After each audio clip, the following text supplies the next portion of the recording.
I wanted to show you my friend this morning. I like taking this guy with me, especially when I'm predator hunting. Now you say, how would this be helpful? Well, when you're predator hunting, those guys are pretty wary.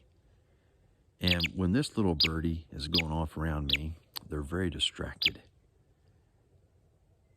And when a critter is distracted, they're not aware of everything that's going on around them. And specifically, they're not aware of the death that's about to become them. Because when this thing is going, they watch it. And as they watch it, they're not watching me. And they'll get close enough to this so I can get a shot. And that critter is going to die because it was distracted.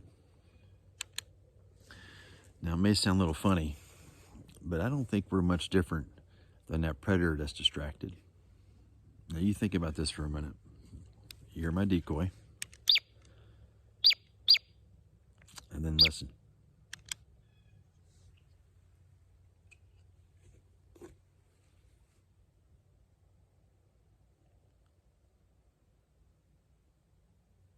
Did you hear that? It's called silence.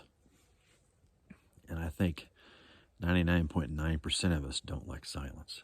And we're terribly distracted by screen time, either a television, computer, iPad, phone, whatever. We're terribly distracted. And I think we like to be distracted because when we have silence, we contemplate something that we haven't always liked to contemplate or don't want to contemplate, which is we have a sense of lacking. And what does it mean when a soul has a sense of lacking? Well, I like to shoot my bow. And if you was to go to my house and look at my garage, I have a target next to my garage. And behind that target, I have several holes in the wall. And what has happened was I've missed the target. I've missed the mark. And the reason I think that we like distraction is because when things are quiet, we recognize we have a lacking in our lives. And that lacking is just because, just like me missing the mark at my house on that bow target, we missed the mark in our relationship with God.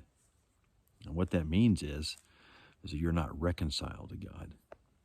And so when you're not reconciled to God, you want to distract yourself from that irreconciliation that you have with Him.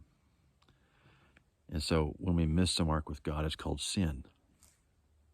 And so I want to encourage you to contemplate what it means to be right with God. So this December, I want to show you at least 4 people in the scriptures who developed a biblical fear of God, who had a biblical fear of God. And in that biblical fear of God, God placed them in a position to give Him glory. And that's oftentimes what is lacking in our lives. The Bible says, for all have sinned and fallen short of the glory of God.